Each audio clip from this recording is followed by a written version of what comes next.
Property by करने से पहले किन चीज़ों का आपको ख्याल रखना चाहिए, ये है मेरा मौजू।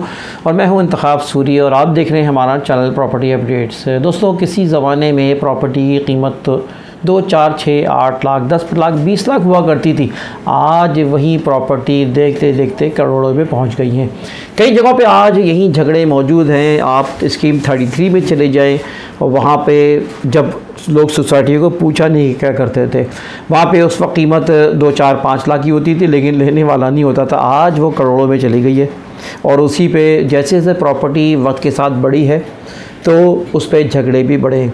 आज आप चले जाएं, गांव देहातों में चले जाएं, आप कई कत्ल होते हैं। इसी बुनियाद की यही वजह होती है कि वो प्रॉपर्टी वजह बनती है। आज जो है वो झगड़े ख़ानदानों में, भाइयों में, बल्कि माँ बेटा कत्ल आपस में हो गए हैं। ठीक है ना, भाई ने भाई को कत्ल कर दिया है। एक एक झगड़े में बाज़ दफ़ा पूरे पूरे ख़ानदान चले जाते हैं। एक एक झगड़े में 10-10, 15-15 लोग चले जाते हैं। आज वो ज़मीनें जो कि खेत खलियान थे, कोई पूछता नहीं था, लेकिन अब वो ज़मीनें सोना बन गई हैं। तो जब ज़मीनें कीमती हो जाती हैं, होती गई, तो फिर ये झगड़े भी बढ़ते चले गए। ज़ाहिर है, जिस जगह की कीमत 2-3 लाख रुपए में थी, आज वो 2-4 करोड़ हो गई है। और जिस ज़मीन की कीमत पहले 5 लाख 10 लाख की थी, आज वो 10-10 करोड़ तक ही पहुंच गई है। तो फिर तो झगड़े इसलिए भी होते हैं कि उस वक्त डॉक्यूमेंटेशन का ख्याल नहीं किया गया, उस वक्त सही एग्रीमेंट नहीं किए गए, उस वक्त मामलात को तय नहीं किया गया। अब जब ज़मीनें हो गई महंगी, जब हो गई कीमती, तो फिर उसके बाद ये खून खराबा उसके बाद बढ़ा है। कराची में स्कीम 33 में आज भी वो झगड़े निपट नहीं सके। वजह ये थी कि वो ज़ाहिर है कि उस वक्त डॉक्यूमेंट्स पे किसी ने ख्याल नहीं किया। और भी कई जगहें ऐसी हैं जहाँ पर उस वक्त डॉक्यूमेंट्स का ख्याल नहीं किया गया और जिसके झगड़े आज भी मौजूद हैं। तो दोस्तों, फ्रॉड जो होते हैं वो किस तरह के होते हैं, ये भी मैं थोड़ा बताता चलूँ। और एग्रीमेंट करने में आप किन चीज़ों का ख्याल रखें। तो दोस्तों, मैं आपको ये बात बताता चलूँ कि जब भी आप प्रॉपर्टी लें तो सबसे अहम चीज़ उसके कागज़ात होते हैं। मैं आपको गारंटी से कहता हूँ कि अगर ज़मीन के कागज़ात सही हो तो कभी आपको प्रॉपर्टी नुकसान नहीं देगी। आपके ज़मीन पर कब्ज़ा भी हो जाए तो बिलाखिर कभी न कभी वो कब्ज़ा भी छूट जाएगा इंशाअल्लाह। कभी भी कोई मसला खड़ा हो, वो आपका कागज़ ही असल होगा जिसके ऊपर मैं बात कर रहा हूँ। तो हमेशा जहन में रखें, सबसे अहम चीज़ ज़मीन के कागज़ात होते हैं और साथ साथ ज़मीन का पोजीशन। ये 2 चीज़ें बड़ी अहम हैं। इन 2 चीज़ों को हमेशा कोशिश करें कि श्योर करें, इंश्योर करें।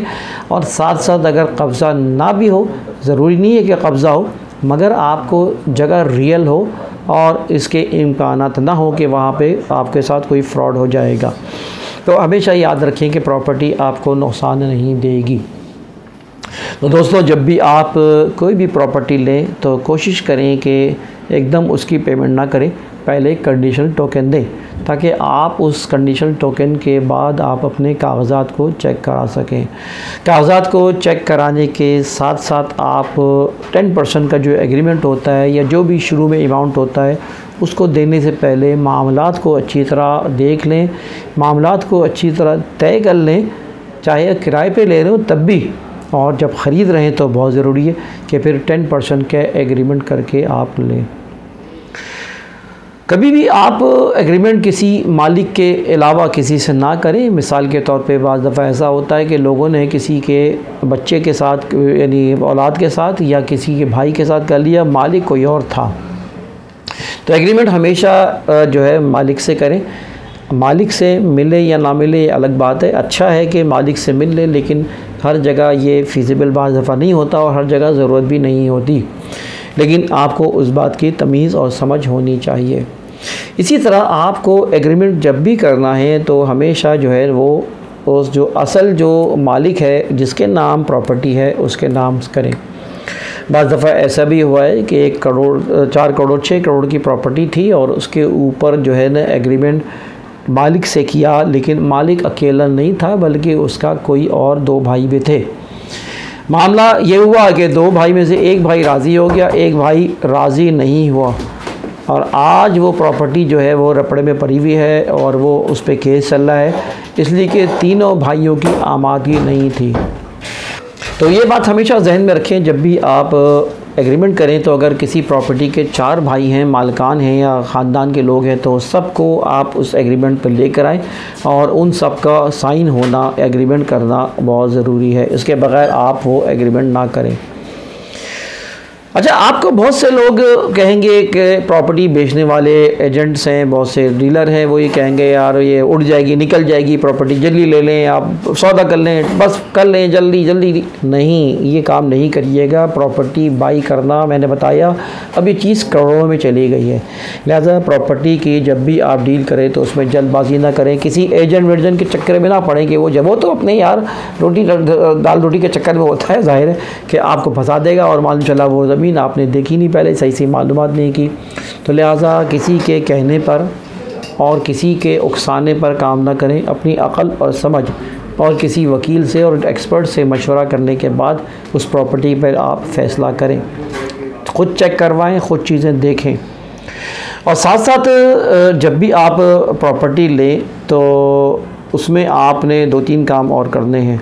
एक तो मैं ये बता रहा हूँ कि बाद दफ़ा फ्रॉड ये भी होते हैं कि टोकन दे दिया और बाज़ ऐसे चीटर होते हैं जिनका काम सिर्फ टोकन पकड़ना है और उसके बाद गायब हो जाना है। तो लिहाजा हमेशा याद रखें कि लालच में काम नहीं करना और खौफ में प्रॉपर्टी को नहीं बेचना। खौफ में प्रॉपर्टी बेच के लोग घबरा जाते हैं, बाज़ दफ़ा घबरा के बेच देते हैं और घबराने के लिए साजिशें की जाती हैं ताकि जो है ना वो बस डरा के धमका के आपको जो है ना प्रॉपर्टी आपसे हाथिया ले ले और जो पैसे कुछ पकड़ा के आपको ये कर ले। नहीं, ये काम नहीं करना। इसी तरह लालच में आके लोग टोकन दे देते हैं और मालूमात नहीं करते हैं, फिर वो रो रहे होते हैं।